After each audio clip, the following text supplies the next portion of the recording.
They say that death is the end of the journey, but what if the journey is merely a recurring nightmare? Tonight, we find a man who can't distinguish the warmth of his bed from the cold embrace of the grave. Good evening, dreamers of dread, and welcome to Tales That Terrified, Series 2, Episode 6 of Hitchcock's Tales That Terrified, Shadows from the Master, on SL tonight. Blurring the Master's curated visions, blending his adaptations with stories that haunted him.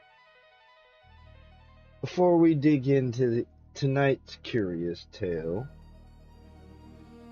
how about we get a look at the new trailer for this movie?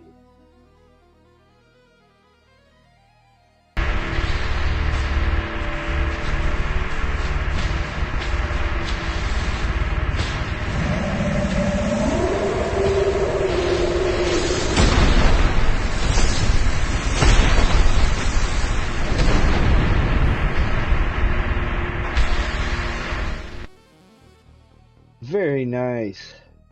Ghost of Frequency. Was it? No. Frequency of Fire. There we go. Frequency of Fire coming soon, folks. Definitely looks like an interesting picture, at least. Anyhow, moving on. From childish commands, we drift into Death is a Dream by Robert Arthur, a 1958 psychological chiller from the anthology. A man plagued by vivid death dreams, dying in crashes, drownings, fires, dismisses them as nightmares, but patterns emerge, bleeding into reality with ironic fatal twists. Arthur's dream reality blur and inescapable fate echo Hitchcock's subconscious terrors. Arthur edited Hitchcock's anthologies and wrote TV episodes like The Jokester, 1958, tying to this tale's dream irony. Enter the sleep story visions.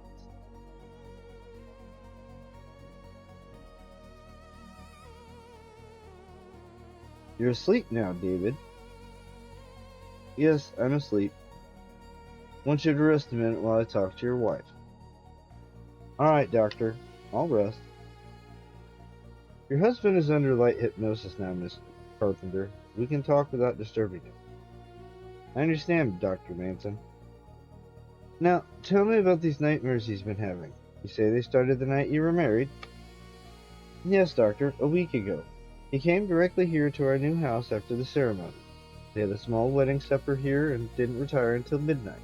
It was just dawn when David woke me by crying out in his sleep. He was twisting and struggling and saying something unintelligible. I woke him. He was pale and trembling and said he'd been having a nightmare.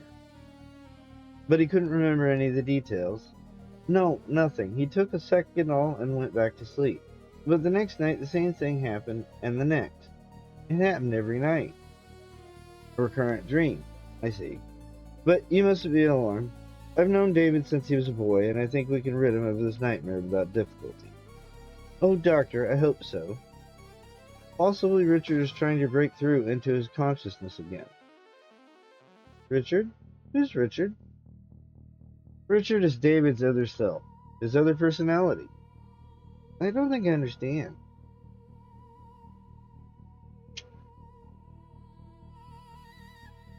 When David was 12, he was in an automobile accident.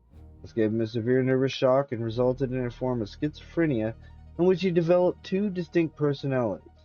One personality was David's normal self. The second personality, was reckless and mischievous, completely uninhibited. David called this personality Richard and said it was his twin brother, who lived in his mind. How strange. There are many such cases in medical history. When David was tired or worried, Richard was able to take over control of his actions. Then Richard did things like making David walk in his sleep and setting fire to his bedclothes. David couldn't help himself when Richard was in control. Sometimes he couldn't remember what happened. Other times he thought it had only been a nightmare. How upsetting.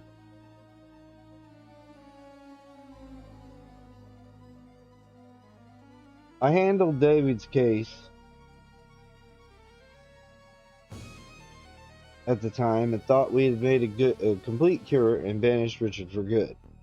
But it's possible that, well, I'll question David now about this recurrent dream. The details will probably tell us what we need to know. David? Yes, Doctor? I want you to tell me about the dream that's been bothering you. You can remember it now, can't you? The dream? Yes, I can remember it now. You mustn't get excited. Just be perfectly calm and tell me all about the dream. All right, I'll be calm. I'll be quite calm. That's fine. Now tell me about the first time you had this dream.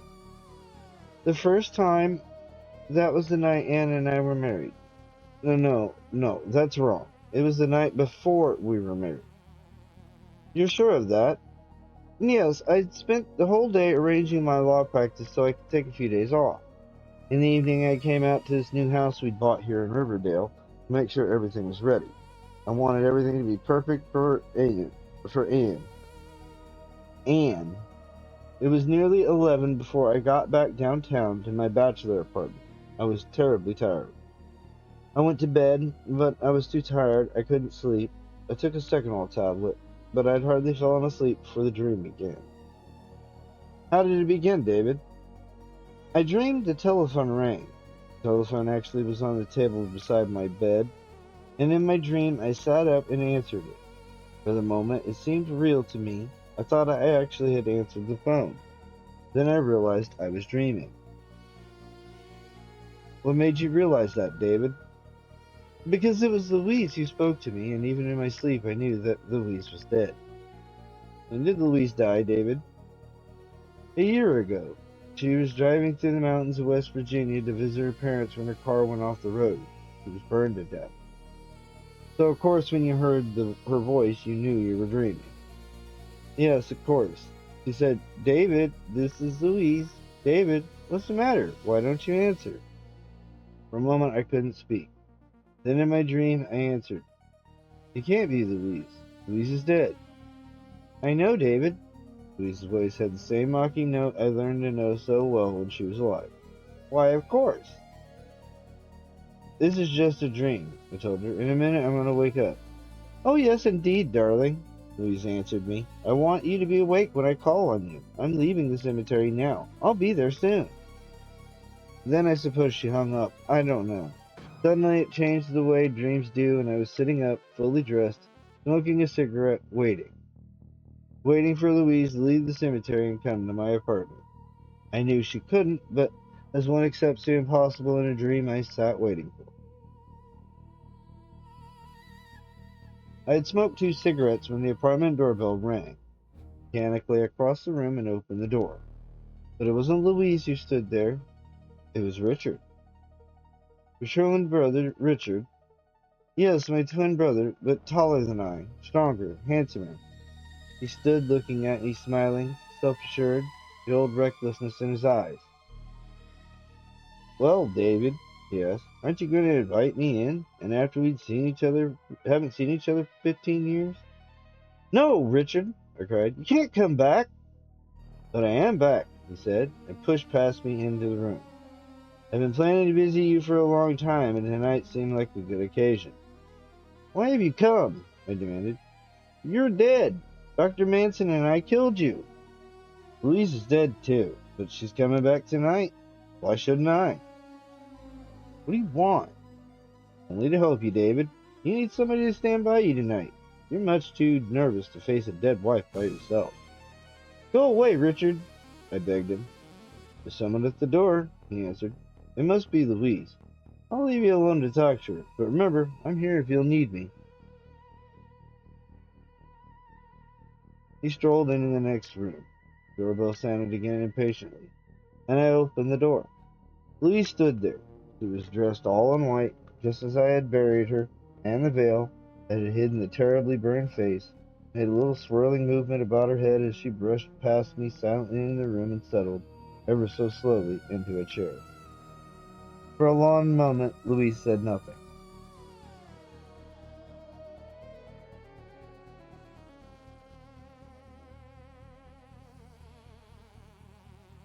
Why, David, you seem quite stricken dumb.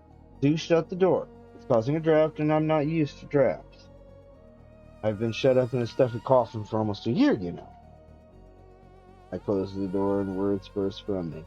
What do you want here? Why have you come? You're dead. He burst into laughter. Why, David, you really believe that, don't you? I'm not dead. I've been having a little fun with you. Fun? With me? I repeated, and she laughed until I thought she was having hysterics. Yes, David, she jibed. You've always reacted to a crisis by getting jumpy, so I couldn't resist playing the role of a ghost to see what you'd do. You're lying, I shouted at her. You're dead. I saw you buried. For heaven's sakes, David. She was annoyed now. Do I look dead?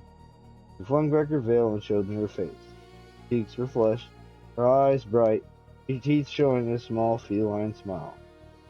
The body you buried was a girl I picked up and was giving a ride to. After the accident, I saw she was dead, and on an impulse, I put my rings on her fingers and slipped my handbag under her body. Then I set fire to the wreckage. But why?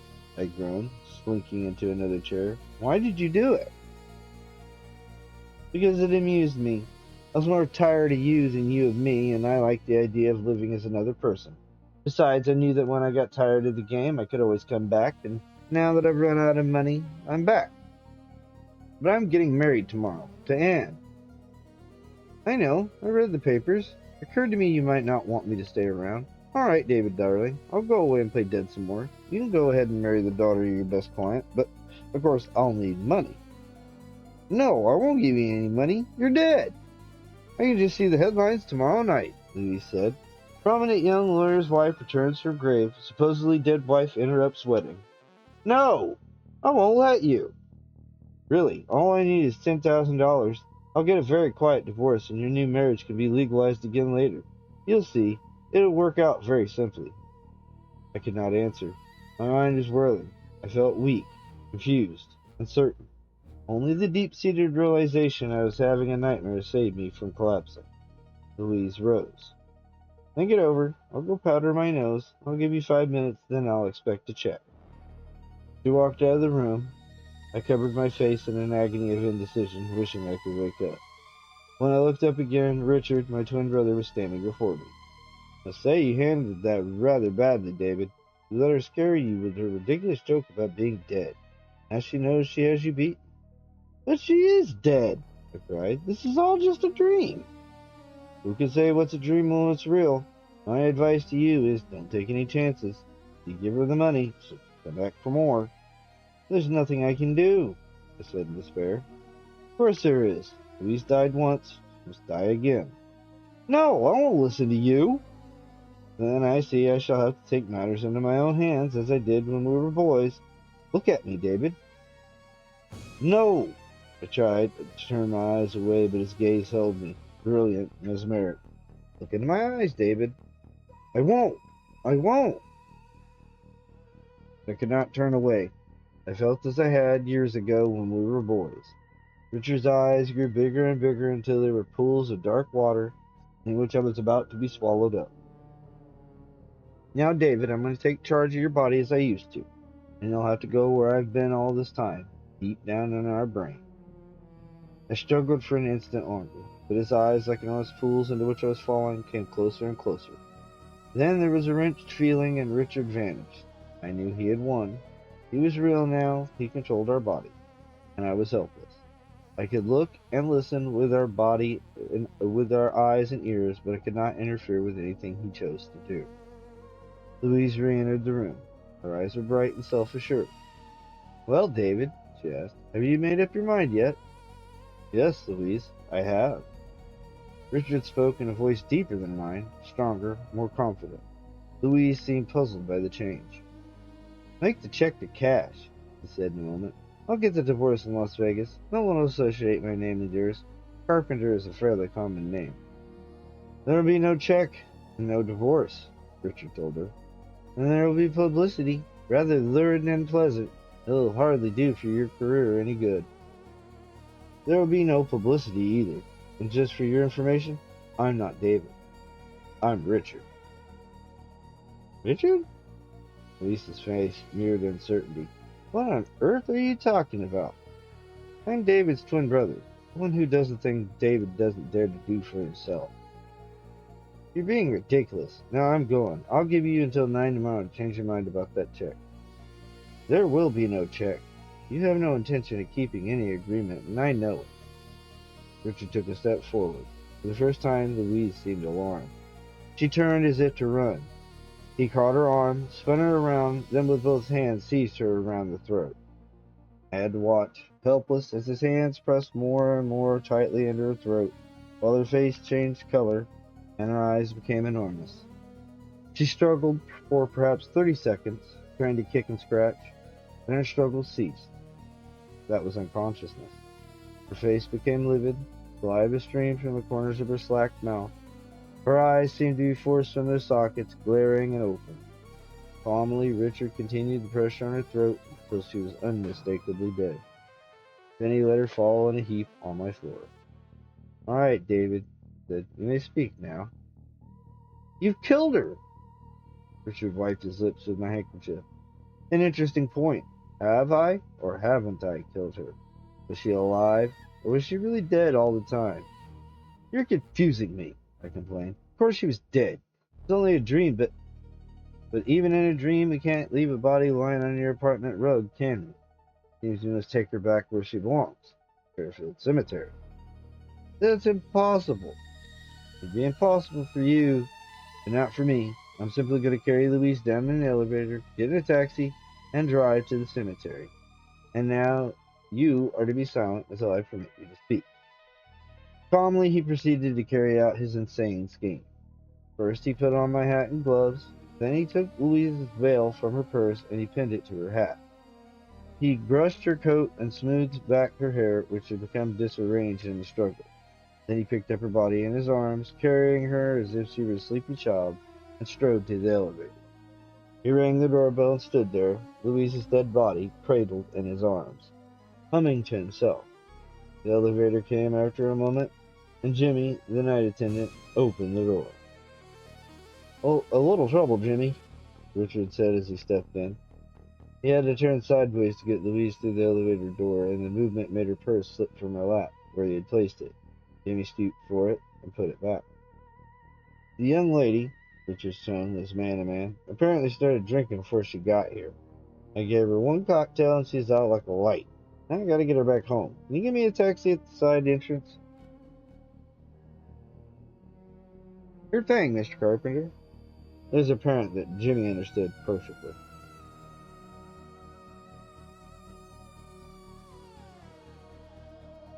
I expected detection, exposure, arrest.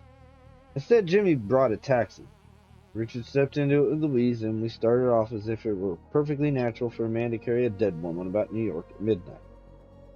But clever though Richard was, such a mad scheme could not go without a hitch. The hitch occurred when the taxi driver turned and asked the address. "Fairfield Cemetery," Richard answered. "Fairfield Cemetery," the driver said. "At this time of night? You're kidding, mister."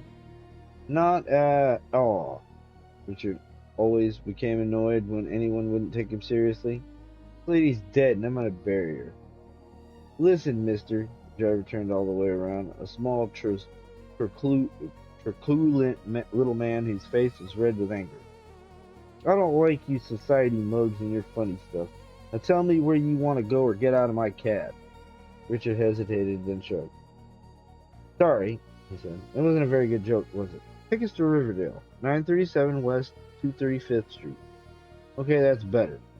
A moment later, we were threading our way through New York's busy after-theater traffic. Richard, still cradling Louise's body in his arms as if she were a child, leaned back and hummed, "Waltz Me Around Again, Willie." The ride that followed could only have happened in a dream. Through Times Square we went, and the bright lights danced and flickered on Louise's face beneath her veil. Sometimes we stopped for traffic lights, and pedestrians surged about us, peering in and snickering. Traffic policemen stared briefly and were not interested. Through the busy heart of the world's greatest city, Richard carried a corpse, and not a flicker of suspicion passed through the mind of a single individual.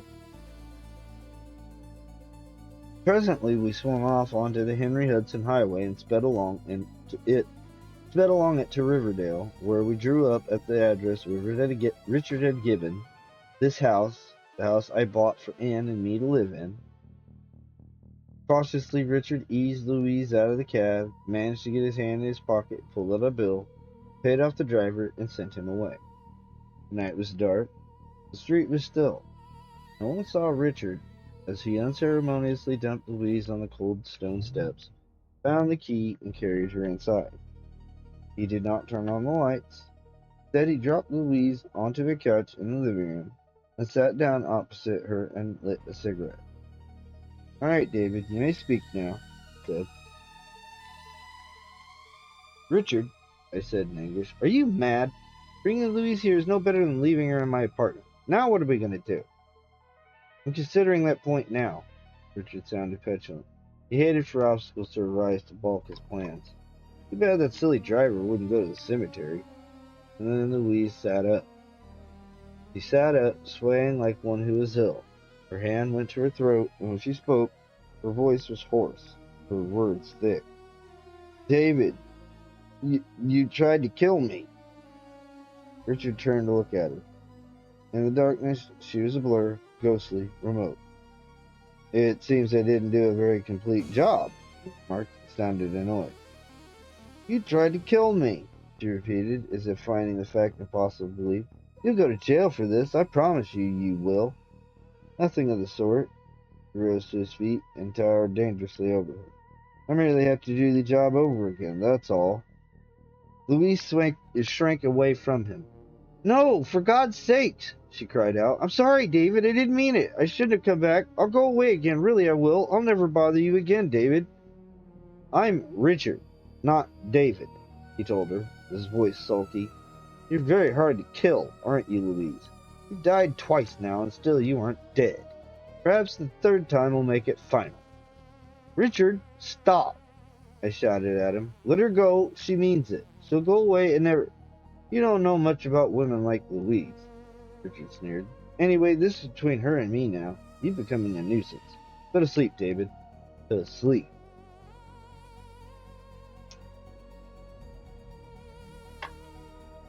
I felt myself becoming faint.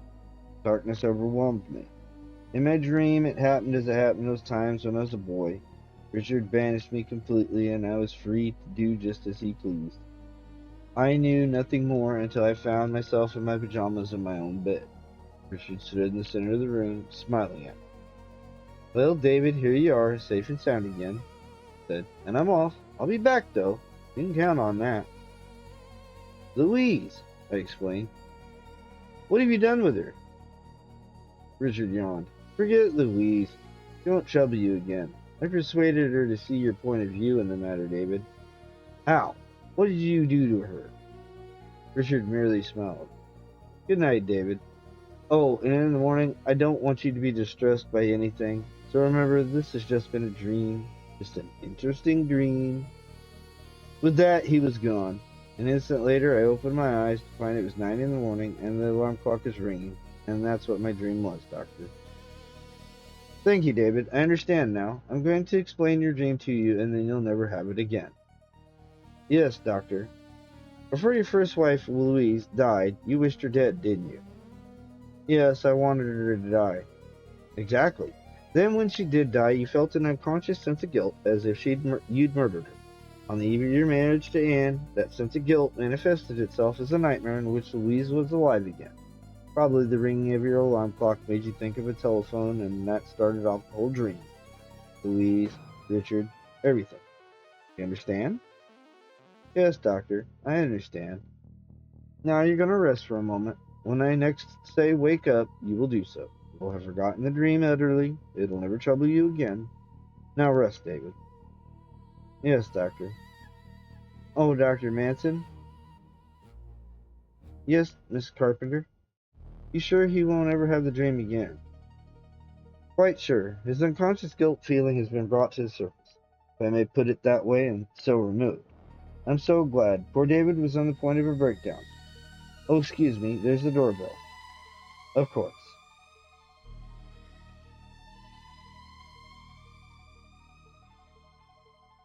It was the man with our blankets. A wedding present from David's sister. I sent them to be monogrammed. Aren't they lovely? Very beautiful indeed. I'll put them right away. David has a cedar chest built in beneath his window seat. It's airtight and completely moth-proof, the builder said. I certainly hope it is. I'd hate to have any moths get into blankets like these. David, you may wake up now. Good. How do you feel? I feel fine, Doctor. I'm Richard, not David. I'm surprised that you're thinking David was just telling you about a dream. You should know that's only David's way of hiding the truth to himself. That's the first time there's really a phone call, and Anne, stay away from that cedar chest. I warn you, don't open it.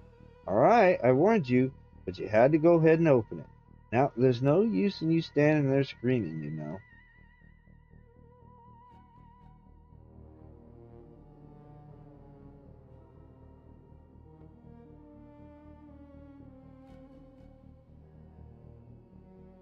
And so awakens death as a dream, where visions foretell ironic ends, a masterful blur, asleep and doom.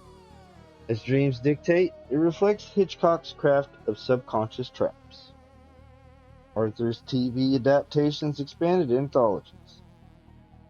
Next up, Ladies' Man by Ruth Chatterton.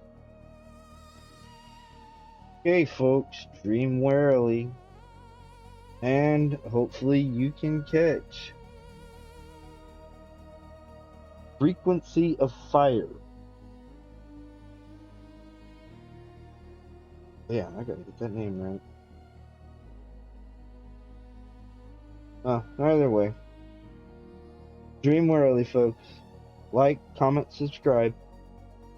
Good night.